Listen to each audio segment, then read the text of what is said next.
Сәлем достар, Балқаймақ арнасына қош келдіңіздер. Менің каналыма тіркеліп, лайк басуды ұмытпаңыздар. Біз бүгін духовкада қаттама пісіретін боламыз. Ол үшін жуаны ұсақтап турап, майда қуырып аламыз.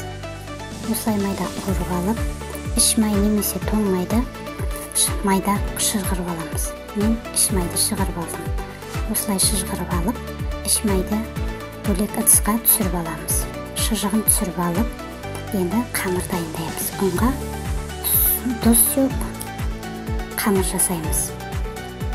Қамыр жасап, қамырды әдемілеп бастырып, осылай күлшелеп қамыр жасап қоямыз.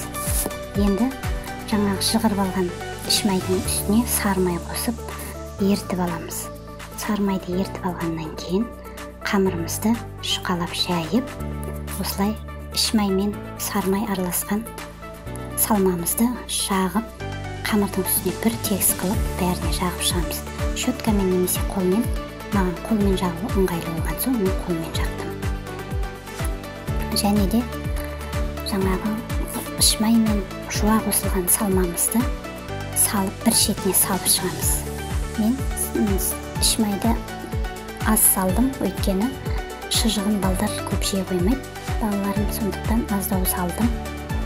Және де осындай рулет қылып қамырды шұқалап орап шығамыз. Бір келкі қылып бәрін орап, әдемілеп қамырды екіге бөліп, шетінен түйіп, осылай орап, шетін түйіп, бастырып, әдемі екі күлше қамыр шығарамыз. Бізде екі күлше қамыр шықты. Қаттама нанымыз дайын. Енді осыны бетін оқтаулап, әдемілеп, жіңішкелеп жайып шығамыз.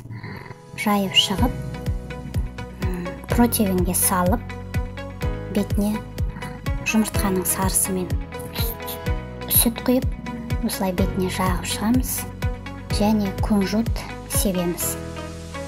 Өздеріне ұнаса себуге болады, сеппей қойсаңыздар да болады. Мен ақ қара кунжут септім.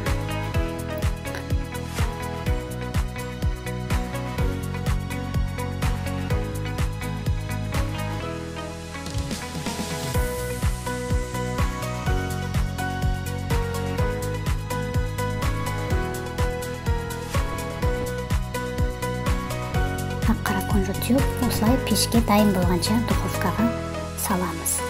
Осындай бізде әдемі қаттама нан шығады. Бізде осындай керемет қаттама дайын болды. Жасап көріңіздер, ас болсын.